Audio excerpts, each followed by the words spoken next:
Dobrodošli u još jedno izdanje emisije Reč struke. Veliki broj ljudi koji žive u gradovima imaju ili bi želeli da osnuju proizvodnju hrane na svojim posedima u selima. Udaljenost je svakako jedna od prepreka, kako zbog redovnih poslovnih i životnih obaveza, tako i zbog troškova. Ovaj problem imao je i naš današnji gost, gospodin Lazar Jovanović. Lazare, dobrodošao u Reč struke. Bolje vas našao. Lazare, vi ste student. Šta studirate i koja ste godina? Da, studiram na Fakultetu tehničkih nauka u Novom Sadu, apsolvent sam i na odsjeku za elektrotehniku i računarstvo. Kako se rodila ideja da napravite sistem za daljinsko navodnjavanje? Pa javila se iz čistih mojih potreba, jer sam 2015. godine, nekad u novembru mjesecu, u svom rodnom Malom Zvorniku napravio zasad lešnika. I kad sam htio da riješim problem navodnjavanja, naišao sam na tu prepreku, pošto živim u Novom Sadu. Ja sam se pitao kako mogu da zalivam lešnike ako nisam fizički u Malom Zvorniku, već u Novom Sadu daljinski.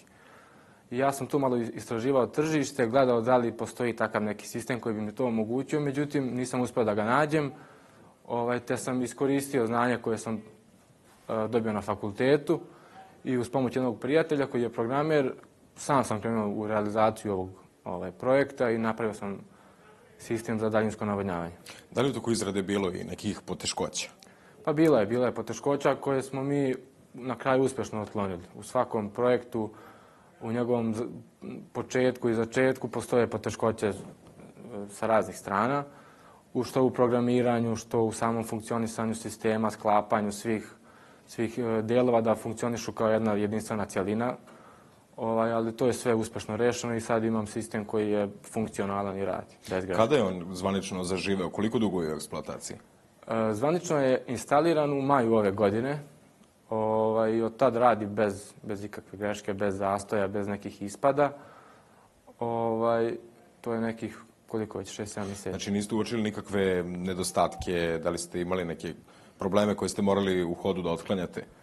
Tada već nije bilo problema, pošto sam ja čitav sistem preinstalacije testirao i to dobra 3-4 mjeseca i tokom samog razvoja, mislim, te greške su sve u hodu otklanjane i da bi se na kraju dobio sistem koji kad se instalira da radi bez greške, da mi se ne desi, da mi se recimo tamo upali zalivanje kad ja to nisam hteo, da mi ne pobrljave senzor i tako dalje.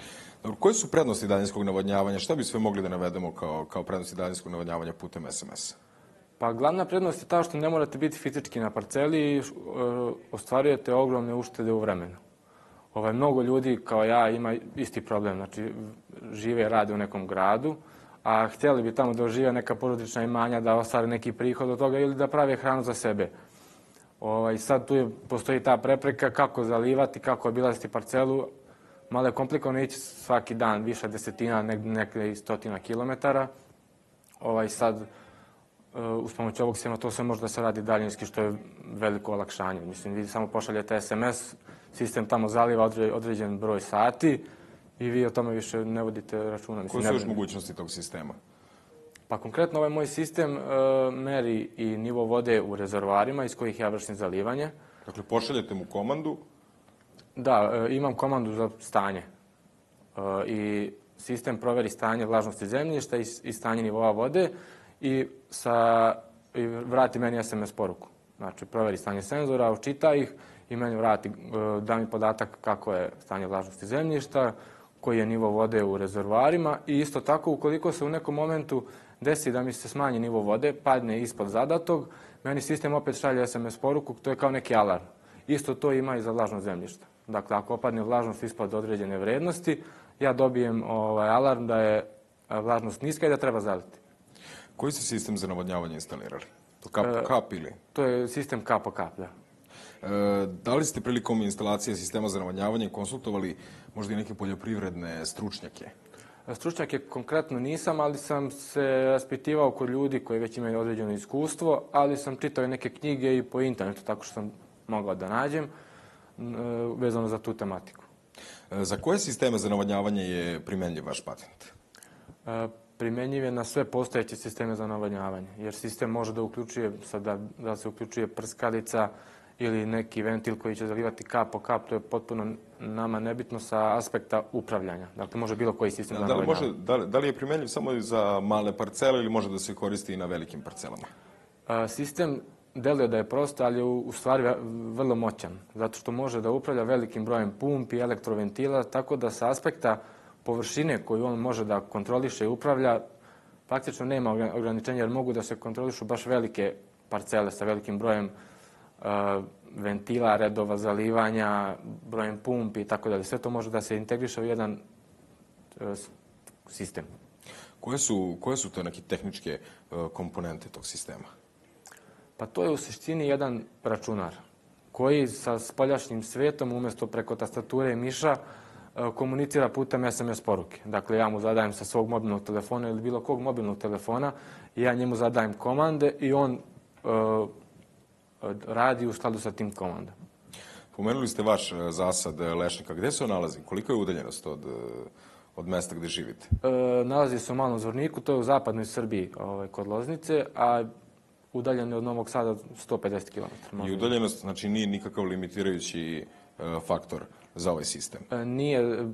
Samo je potrebno da na mestu gde se instalira postoji domet GSM, odnosno bilo koje. Zanima me, da li su svi krajevi naše zemlje dovoljno dobro pokriveni telekomunikacijom mrežom?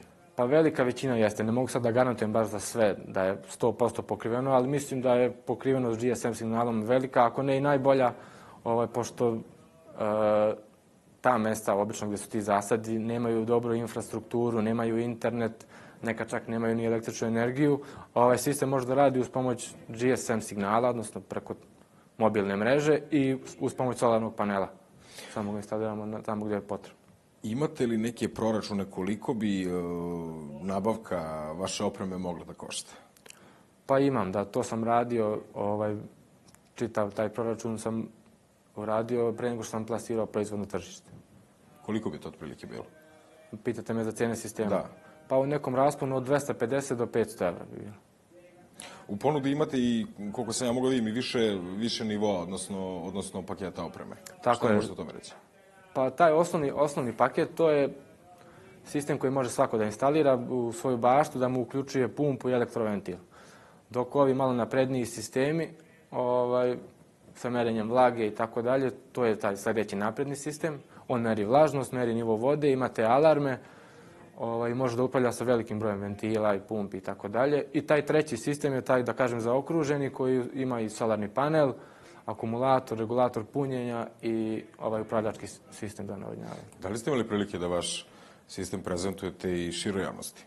Jesam, već sam na par nekih televizija gostovao, a i davao sam izjave za razne pisane i internet medije. Kakvo je interesovanje? Pa mogu da vam kažem da je interesovanje za sistem ogromno. Od kad sam ja izbacio web sajt na internet, dobio sam sigurno više stotina, da kažem preko 300-400 poziva, mailova od raznih ljudi, sličnih meni, koji tako, većina ima neku priču, živim u gradu, hoću da zasadim negdje tamo odakle su moji, nešto malinu, lešnik, bilo ko nešto već da se bave. To bi mi mnogo značilo, riješilo bi mi problem i to su uglavnom, to je taj tip ljudi koji se interesuje za sistem. Da li ste uopšte tražili podršku neke institucije? Da li ste dobili priznanje uopšte od nekoga na bilo koji način? Podršku za sada nisam tražio od institucija. Dobio sam priznanje u svojoj opštini, tamo u Malom Zvorniku. Naime, za dan opštine su se dodjeljivale nagrade, zahvalnice građanima koji su postigli određen uspeh. Ja sam tu bio nagrađen na ime ovog sistema za navodnjavanje koji sam napravio. Da li ste ga zaštitili? Što je možda i najvažnije. Još uvijek nisam, ali sam bio u patentnom zavodu, odnosno zavodu za intelektualnu svojinu, čisto da se raspitam i kako to sve funkcioniše i sad već prikupljam dokumentaciju, konsultujem se sa ljudima i u narednih par nedelja bi već trebao da predam zvanično zahtev za zaštitu patenta i da to bude sve zaštićeno zakonom. I kakvi su onda dalje planovi? Pa planova za budućnost imam dosta. Da ste spremni da ajde da kažemo, pronalazak prodate nekom ili da nastavite da ga razvijate ili... Ja bih najviše volio kad bih ja nastavio da ga razvijam. Ne bih volio da ga prodam. Sad već radimo na razvoju aplikacije za mobilni telefon koja bi donela određene novine. Recimo, moglo bi da se unaprijed zakazuje zalivanje. Recimo, vi zakažete 2-3 dana unaprijed. vidite vremensku prognozu u aplikaciji kako će biti vrijeme, da li da to bude u 3 ujutru. Sistem će isto raditi na principu SMS poruka, neće biti nikakvih skrivenih dodatnih troškova, nego će isto tako preko slati SMS poruke, ali vi imate tu prednost da zakazujete kad hoćete, da vidite vremenske prognoze i tako neke dodatne opcije. Ili imate želju da u perspektivi osnujete i sopstvenu proizvodnju? Pa imam da to mi je velika želja i plan i na tom planu već radim uveliko. Registrovali smo firmu i sad polako malo tu se uhodavamo još uvijek kako šta funkcioniše, ali planiramo da radimo proizvodnju ovdje u Srbiji. Da. Da li na istom principu, osim zalivanja, mogu da se osmisle i druge tehnološke operacije u poljoprivredi? Pa mogu, naravno. Sad sve je pitanje mašte ljudske i ljudskih potreba. Mi trenutno radimo i na razvoju sistema za automatsko navodnjavanje, odnosno na sistemu koji će da održava nivo vlage u zemljištu na nekom optimalnom, odnosno zadatom nivou. To je neki isto plan za budućnost, a možda neki dugoročni plan da okupim neki tim stručnjaka iz oblasti poljoprivrede, programiranja i tako dalje, da napravimo neki kompletan informacioni sistem za velike farmere, za ljude sa ogromnim posjedima kojima je poljoprivreda baš, da kažem, industrijska proizvodnja. I što bi im omogućio sve taj informacioni sistem? Pa, ajde samo upravljanje navodnjavanjem, recimo može i za neke stočare da se, neka prehrana da se daje, može da se vrši nadgledanje čitavom parcelom. Isto tako, recimo, mogli bi da se meri prisutnost hranjivih materija u zemljištu i tako. To su neke za sad od ideja, ali to svakako bi morao da vidim sa nekim, da kažem, koji je stručni iz te oblasti, jer ja sam ipak iz oblasti elektrostruke, a to bi morao neko koji je iz oblasti poljoprivrede, tehnologije i tako. Da se povežete i da zajedno nastupite. Tako. Da li na istom principu, osim zalivanja, mogu da se osmisle i neke druge tehnološke operacije u poljoprivredi? Pa mogu, da. Samo pitanje ljudskih potreba, ljudske mašte. Ono što meni trenutno pada na pamet je da se u ovaj sistem za navodnjavanje integriše sistem za prehranu tečnim đubrivom. Odnosno da se kroz navodnjavanje pušta prehrana azotom, fosforom i kalijumom, da to bude kao neki dozer i da se sve to radi daljinski. Isto tako možda neki sistem za merenje, već sam pomenuo, za merenje hranjivih materija u zemljištu. Možda neki sistem za nadzor?